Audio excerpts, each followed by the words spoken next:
Jokowi juga sempat menanggapi sentilan Ketua Umum PDI Perjuangan Megawati Soekarno Putri yang memintanya menunjukkan ijazahnya agar polemik seputar ijazah ini tidak berlarut-larut. Jokowi menyatakan dirinya sedih dan kasihan jika kasus ijazah ini berlanjut ke proses pengadilan. Terkait sebelumnya dari Ibu Ketum PDIP sempat menyebut kalau misalkan memang ijazahnya asli itu tinggal ditunjukkan aja, nggak perlu sampai repot-repot seperti ini. Mungkin bisa ada tanggapan Pak Jokowi? Saya itu sebetulnya sedih. Sedih karena apa? Kalau proses hukum mengenai ijazah ini maju lagi ke tahapan berikutnya.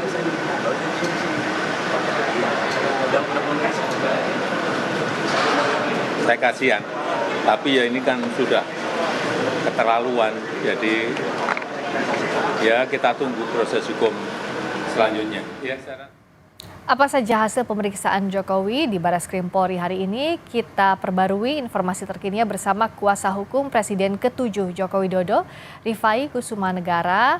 Selamat malam Mas Rifai. Selamat malam Mbak Berika. Ya, Mas Rifai tadi ada di sana, ada mendampingi Pak Jokowi. Dari 22 pertanyaan yang disampaikan itu seputar apa saja intinya? Ya betul Mbak Priska, jadi tadi kami mendampingi Pak Jokowi sejak pukul 9.30 memenuhi undangan penyelidikan dari Barreskrim Polri dan beliau ditanyakan lebih kurang berangkat dari 8 pertanyaan besar. Lalu dari 8 pertanyaan besar ini memang terus berkembang karena pertanyaan-pertanyaan terus didalami sehingga total di akhir kami hitung 22 pertanyaan.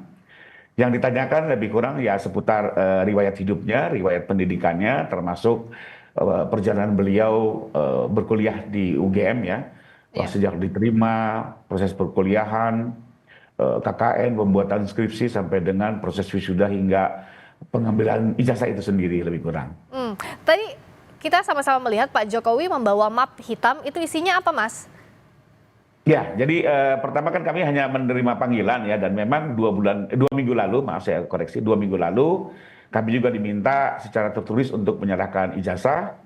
Sekalipun dalam proses penyelidikan kami kooperatif, kami berikan ijazah tersebut 2 minggu yang lalu dan diantar oleh adik ipar beliau. Nah berikutnya kami menerima surat panggilan hari ini untuk pemeriksaan, tapi ternyata di akhir pemeriksaan kami belum diminta untuk pulang karena ternyata ada proses pengembalian dari Barreskrim kepada Pak Jokowi selaku pemilik, yang berarti proses pemeriksaan laboratorisnya mungkin sudah selesai. Karena itu ijazah tadi dikembalikan dan dibawa langsung oleh Pak Jokowi. Oke. Saya mau konfirmasi lagi Mas Rifai. Jadi yang ada di map itu ijazah tingkat pendidikan apa saja? Apakah ijazah UGM atau juga ijazah SMA, SMP dan lain-lainnya yang dimintai yang waktu itu diserahkan ke penyidik? Ya, jadi yang dikembalikan tadi adalah ijazah-ijazah yang sudah diterima sebelumnya ya. Dan memang sebelumnya itu ijazah-ijazah tersebut kita serahkan sesuai permintaan Barreskrim. Apa saja itu Mas? Ijazah tingkat apa saja? Tidak hanya S1, yang ada termasuk yang SMA juga. Oke, jadi ijazah S1 dan SMA ya? Betul, karena yang jadi polemik kan itu ya, yang jadi polemik. Nah ini berbeda dengan waktu di Polda ya, jadi kalau yang kemarin itu memang ada permintaan resmi dan ditahan. Tapi kalau di Polda ini perlu diluruskan juga kemarin, kami itu diminta cukup penunjukan. Jadi waktu Polda itu tidak ada penerimaan atau penyitaan. Hanya untuk penunjukan di SPKT.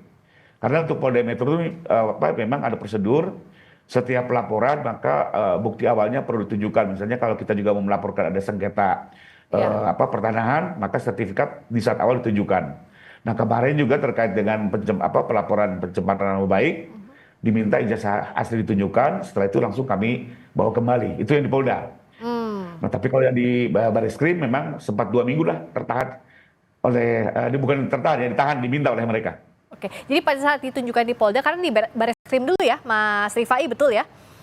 Enggak, awalnya kami di Polda dulu. Oh, Polda dulu ya? Jadi, awalnya di Polda dulu kami membuat laporan, nah ternyata untuk menyampaikan laporan di Polda, itu ada satu prosedur khusus ya, di mana di ruang SPKT sendiri, ini bukan ruang penyidikan, jadi ruang penerimaan laporan.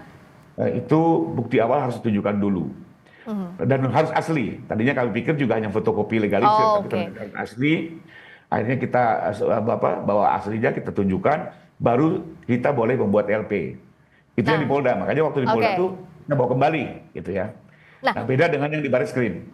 Kalau Bareskrim ditahan ijazahnya karena untuk diperiksa uji lapor itu ya, Mas Rifai ya? Betul. Nah, betul. yang Selama 2 minggu nih. Ya, karena ini banyak juga di media sosial, Mas Rifai. Saya mau konfirmasi langsung ke Mas Rifai. Jadi ijazah yang dibawa oleh Pak Jokowi, baik ijazah SMA ataupun ijazah S1 itu bisa dipastikan asli yang diserahkan ke penyidik. Betul, asli. Dan kami saksikan ya. Apalagi kalau kami sih sebenarnya kami sudah lihat itu sejak 2 tahun yang lalu waktu menangani perkara di tahap awal ya. Jadi memang ijazah asli itu ada dan diserahkan. Waktu di Polda pun juga dilihat secara fisik, bahkan waktu kita tunjukkan difoto juga oleh para penyidik Polda ya. Nah, tadi juga di Bareskrim penyerahan kembali juga difoto kembali oleh pihak Bareskrim.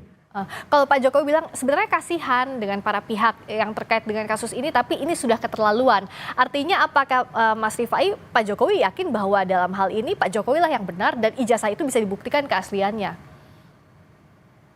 Ya, kalau kami yakin, Mbak. Jadi artinya bagaimanapun ya Pak Jokowi yang mengalami langsung ya, yang menjalani perkuliahan langsung, mengikuti perkuliahan KKN, pembuatan skripsi hingga ujian dan selesai, beliau tentunya meyakini apa yang dialaminya selama ini. Ya. Karena itu juga dia sangat berkeyakinan untuk menempuh semua proses hukum yang ada. Nah, mengenai kalimat tadi kasihan, saya coba ikuti, memang sejak awal Pak Jokowi itu sama sekali nggak ada pikiran untuk melakukan tuntutan atau laporan di Polda ya.